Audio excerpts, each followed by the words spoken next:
আবার আরেকটি সুন্দর সকাল, আবার আরেকটি নতুন এপিসোড, এবং আবার আমাদের বেরিয়ে পড়া, এবং আবারও আপনাদেরকে স্বাগতম এই চ্যানেলে। তো আজকে আমাদের প্ল্যানিং হচ্ছে সারাদিন গাড়িতে থাকা। তো গাড়িতে থাকবো এবং খিদা লাগলে আমরা গাড়ি থেকে কোনো একটা রেস্টুরেন্টের সামনে গিয়ে গাড়ি থামিয়ে খাওয়া দাওয়া করবো।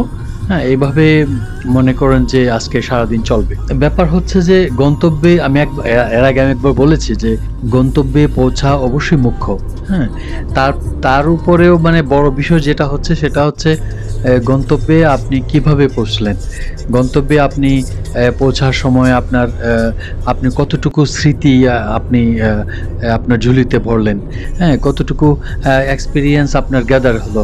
হ্যাঁ, আপনি মানে এই স্মৃতিটুকু মনে করেন যে যখন সময় আসবে অবসর সময়ে আপনি মনে করার চেষ্টা করবেন এবং আপনার ভিতরে আন্দোলিত হবে। হ্যাঁ, আপনার মন খুশিতে ভরে যাবে।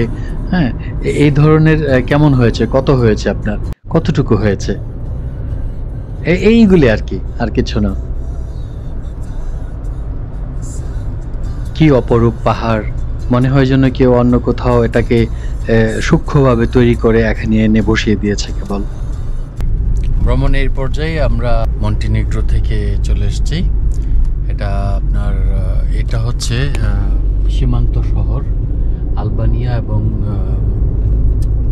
মন্টিনিগ্রোর বর্ডার, এখানে একটু পরেই। তো আমাদের প্ল্যানিং ছিল যে আমরা ফিরে যাব, কিন্তু এর মধ্যে একটু পরিবর্তন হয়েছে। আমরা যাচ্ছি আলবেনিয়াতে। এই গাড়িটা ফেরত দেব যেখান থেকে নিয়েছিলাম। গাড়িটা ফেরত দেওয়ার পরে আমরা যাব কুরফুতে, গ্রিসের কুরফু।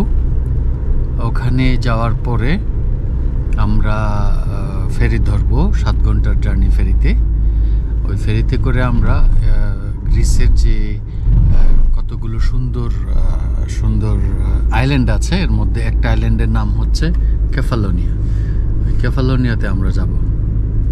আচ্ছা, এর মধ্যে হচ্ছে গ্রিসে তো মনে করেন যে প্রায় 6000-এর মতো আইল্যান্ড আছে। এর মধ্যে বসবাসযোগ্য আইল্যান্ড হচ্ছে 350 সামথিং লাইক দিস। তো এই 350টা দ্বীপের প্রায় অনেকগুলোই আমার দেখা হয়ে গেছে। তো বলতে পারেন যে দেখা হয়ে গেছে ভিডিও কোথায়। আচ্ছা, যখন ভিডিও করেছিলাম তখন তো আপনাদের সঙ্গে পরিচয় ছিল না। তো এখন আস্তে আস্তে আমি ভিডিওগুলি আস্তে আস্তে আপলোড দেব। তো কেফালোনিয়াটাও খুবই সুন্দর। তো ভাবলাম যে এত কাছ থেকে চলে যাব, কেফালোনিয়াটিও দেখে যাই, এই আর কি। তো ওখানে 4-5 দিন থাকার ইচ্ছা আছে। আশা করি সঙ্গে থাকবেন এবং ভিডিওগুলো উপভোগ করবেন, এবং যদি ভালো লাগে, ভালোবেসে থাকেন, তাহলে চ্যানেলটি সাবস্ক্রাইব করবেন।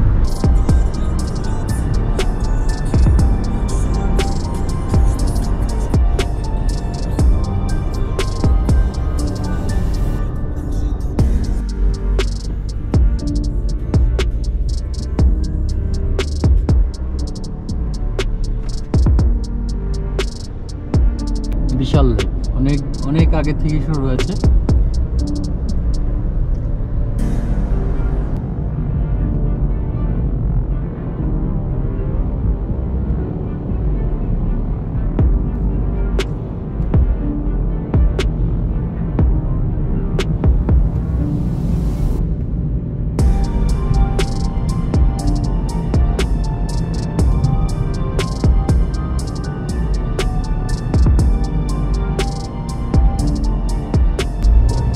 এটা হচ্ছে মন্টিনিগ্রো আলবানিয়ার বর্ডার। আমরা এখন পৌঁছে গেছি।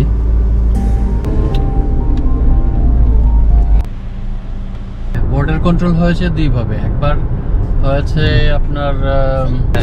হয়েছে মন্টিনিগ্রোর ভিতরে, আবার 10 মিটার পরেই আপনার ওই আলবানিয়ান বর্ডার কন্ট্রোল। আমরা ফিরে এলাম, আমরা চলে আসছি এখন আমরা আলবানিয়ার ভিতরে।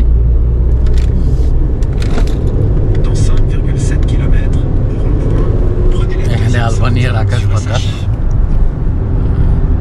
তো এই গাড়ির যে পেট্রোল, এই পেট্রোল আমরা কিনেছি আমরা কিনেছি 1.40 ইউরো, আর এখানে 1.80 মিনস এই শুধু বর্ডার পার হওয়ার সাথে সাথে 40 সেন্ট বেড়ে গেছে।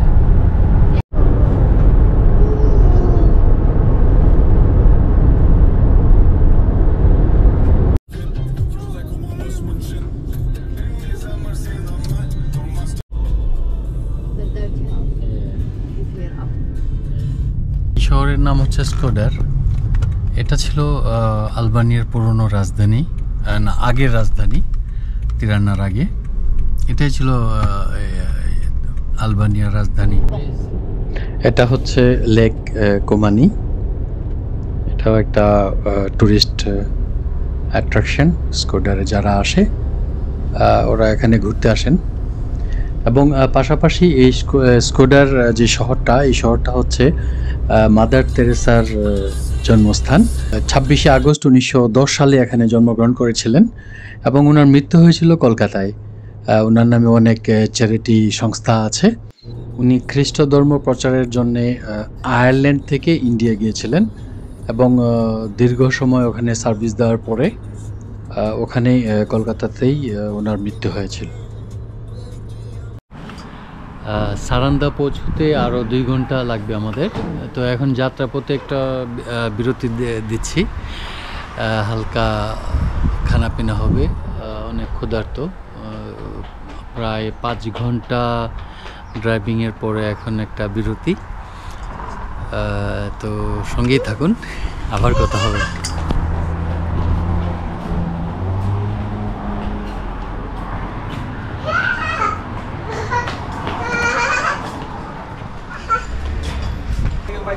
সুন্দর সাজিয়েছে একটা রেস্টুরেন্ট।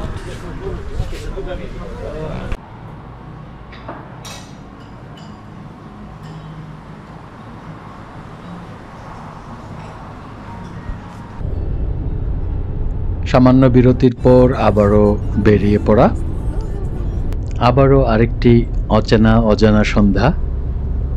এখান থেকে সারান্দাতে সময় লাগবে 1 ঘন্টা 40 মিনিটের মতো ড্রাইভ করতে হবে।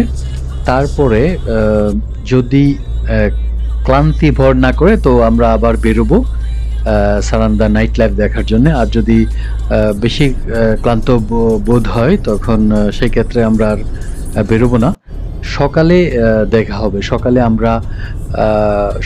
আমরা সারান্দা পোর্ট থেকে আমরা কুরফু যাব। তারপরে কুরফুতে আমরা 1 রাত থাকবো, তারপরে আমরা কেফালোনিয়া চলে যাব।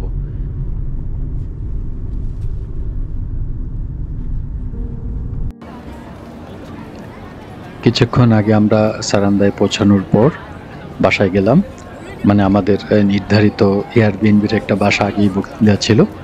ওখানে গিয়ে জিনিসপত্র রেখে হাত মুখটা ধুয়ে সামান্য ক্লান্তি বোধ হলেও চলে আসলাম এখানে আসার পরে আসলে আর ক্লান্তি বোধ করছি না, কারণ সাগরের সুন্দর বাতাস, তারপরে আলোকোজ্জ্বল সন্ধ্যা, খুবই সুন্দর মনোরম।